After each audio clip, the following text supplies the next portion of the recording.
So, Amish, please let's kick off, if you would, by telling us about your group, so the Asset and Wealth Management Group, and yourself. What do you do there? We'd love to know. I have been in Asset and Wealth Management in JPMorgan for the last 19 years. I'm responsible for two different technology teams, I would call it. One is, we call it controls. It means anything that bank is expected to do from a wealth perspective. So I build the technology for that business group for wealth management globally.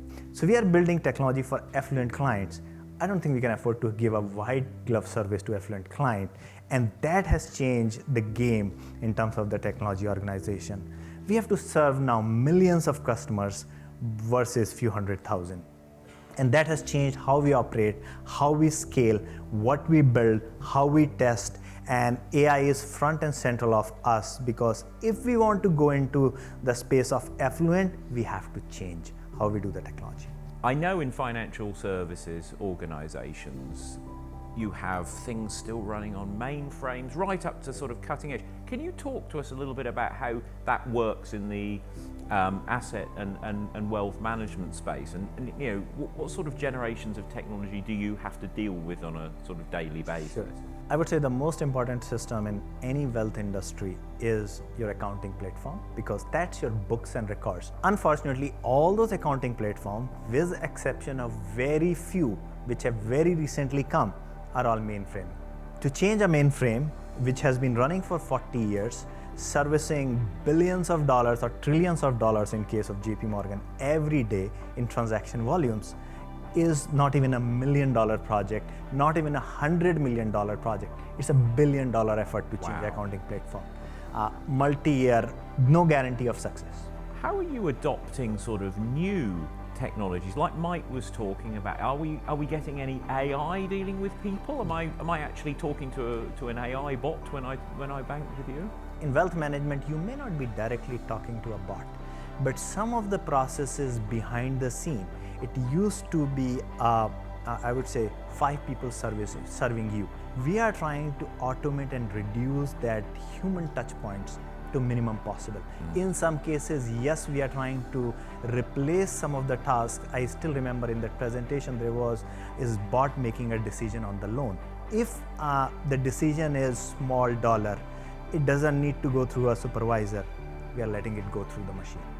We are taking, I would say, some calculated risk, that we may have some P&L, we may have some customer experience challenge, but can we afford to have it by pioneering some of those efforts? So our client servicing space, I would say, is going through a transformation. Not only the systems they use, but some of the processes are moving towards digital, moving towards AI, which I don't think a customer is aware of.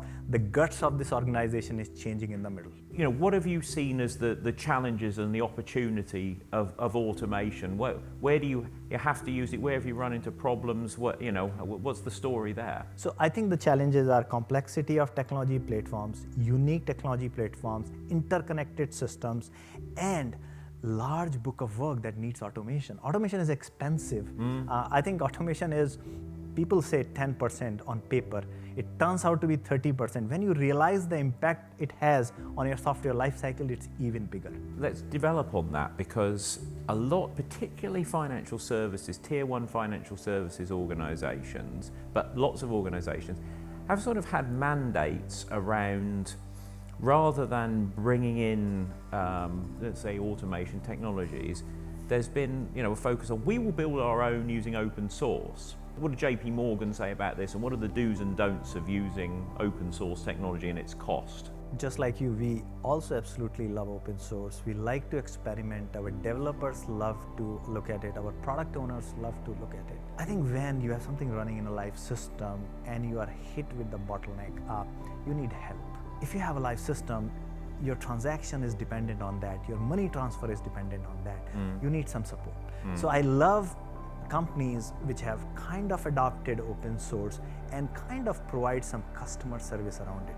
If you'll notice, JPMorgan is very big in open source, but we have also encouraged and spent our money with companies who provide expertise behind those open source. Customer experience, is that something that you prioritize in your testing? Because presumably that's how you win your business from your competitors? We always start with customer first. We think about the customer first, but when you're running a technology organization and you are thinking about your customer experience, when you start developing a product, you go into the complexity of the product development and the challenges and the defects. Customer experience sometimes, because of the tooling available to you, I would say it is a mixed bag. Yes. It does take some hit in the execution mode when you are there.